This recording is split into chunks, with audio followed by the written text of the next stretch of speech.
Hello, and welcome back to another episode of the series Creative Confidence, where I talk about projects that I worked on before, tell you things I learned, pretty much kind of walk you through how it works, and we'll go from there.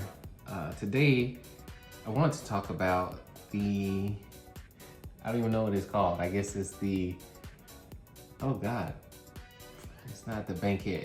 It's a banquet, essentially. This is my mid-century modern banquet.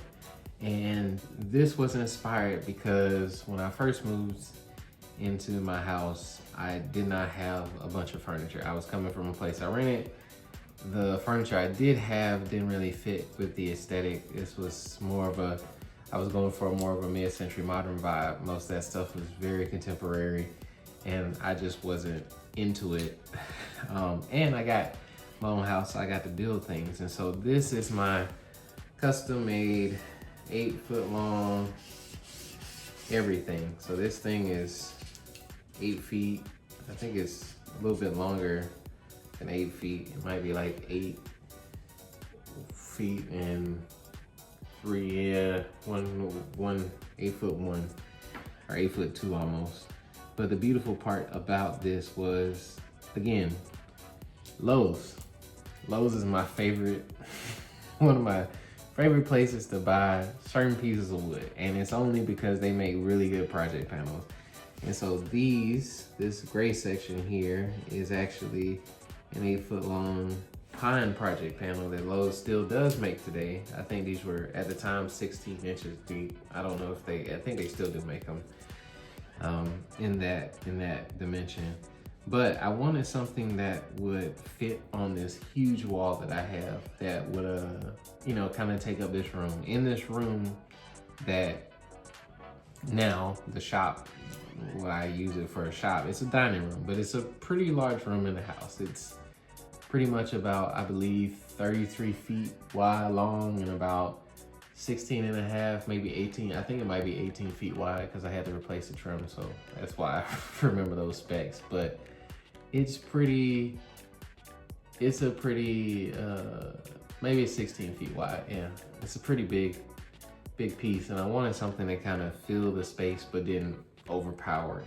And because of that, I was looking for something that was a little bit more custom. Now, I've looked at wall banquettes, and again, the reason I build most of these things is because stuff is just really expensive when you break it down and start to look at pricing for a lot of this. So something like this was looking at around $3,000 to $5,000, and this was back in 2019, right before the pandemic. 2018, 2019, really 2019. I built most of this stuff in 2019.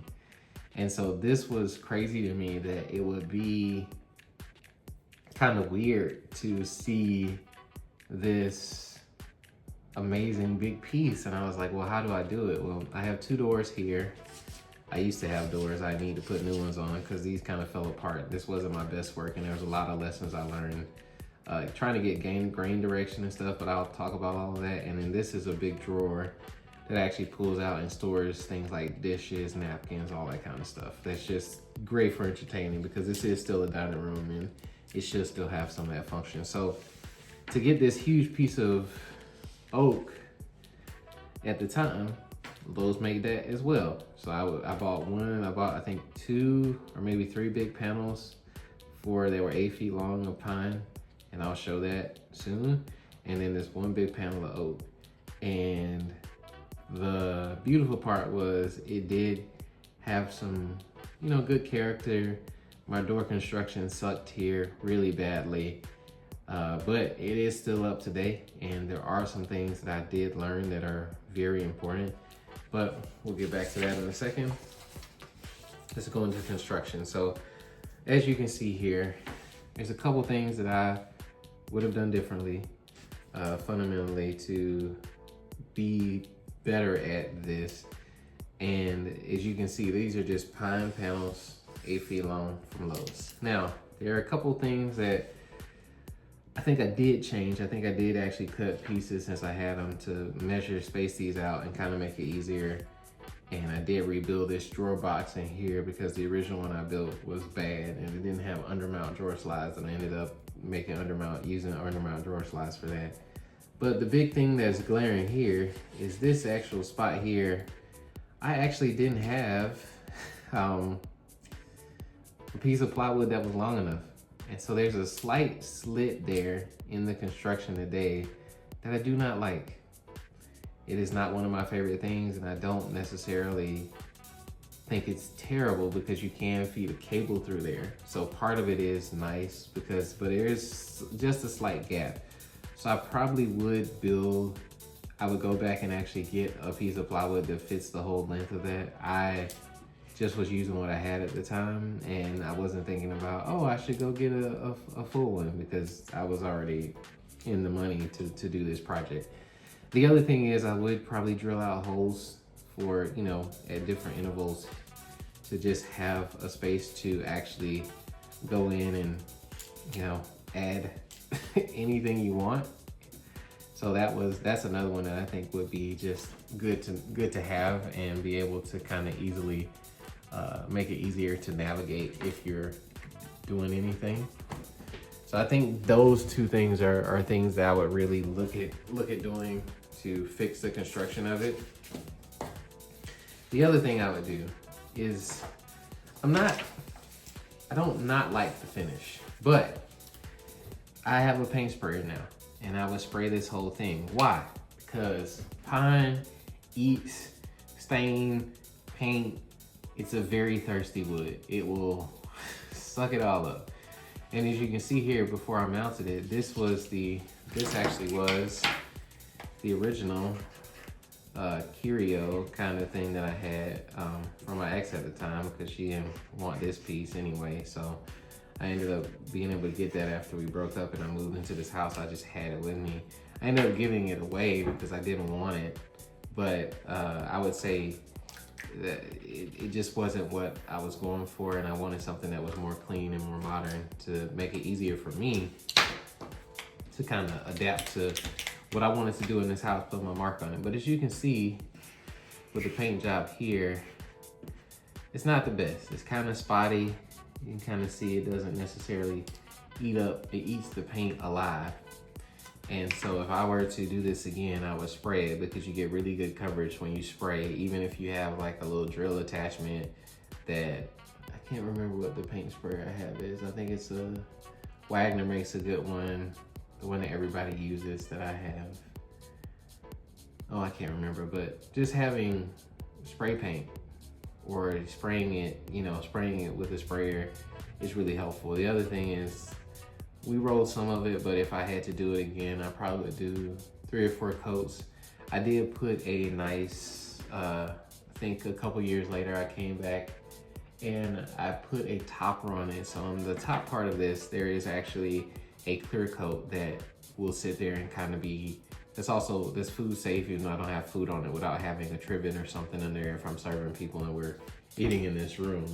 But it does allow me to have some extra protection on the paint, because you do want to have something on top that does help you kind of not have wear and tear on this surface, because otherwise it's just going to get beat up, and you really don't want that, especially if you want it to be kind of a piece that you have. Now, what would I change outside of paint and a couple other things? There is one big thing.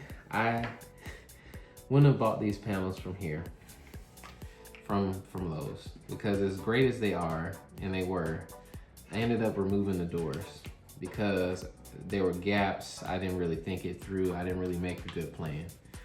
What I do now is there is I think it's Timberworks or something. There's a specialty place down the street from me in Lilburn, which is not too far from where I live, that actually is able to go in and make this whole piece and mill it up for you to whatever custom size you want. The problem with the 8-foot piece, and the reason I should have made it exactly 8 feet, is that these doors have gaps that I don't like. And the whole construction of that piece just really sucked for me. So I would not want to do it this way again. because it's a little bit oversized. And I actually needed to have a piece of wood that was exactly the size I needed to make that make sense and make it work. And because I didn't have that, I got bad quality on the doors, so I ended up taking them off. I ended up, you know, essentially wasting this wood that was not cheap. It was expensive. And now I have to resurface it. So I will resurface it, and I will get it made this time out of cedar. The other reason I like cedar for this is because it does take stain even better than oak, and it doesn't look as kind of patchworky as you can see here. I really didn't end up liking this. I think I ended up having to swap pieces around, so I couldn't get the grain direction to match. It just turned out not to be the way that I wanted it. It's still on the wall without doors, without any the drawer front or anything like that, because I want to be able to take that piece and just make it, you know, very consistent and make sure that all my openings and gaps and everything is set up correctly this time when I reface it, and also that the grain direction and color looks better. This was cool for a time. It is still on the wall. It does add a lot to the space. It is easy for me to serve or entertain or keep stuff on top of it, which is usually it's just a glorified storage shelf most of the time. But those are the things I would do. And again, I just winged it. Do I think everybody should do that? Maybe, maybe not. But I do think if you just start with a plan and you buy pre-dimensioned lumber, if you buy project panels or pieces of plywood or can get them cut, it does make it easier. Most of the stuff that I'm building most of the time is a box, as you have seen. But that's not a bad thing. I want something that is able to be kind of put together and easy to work with, because it's just simpler that way. So this is my custom piece. This is my custom 8'2",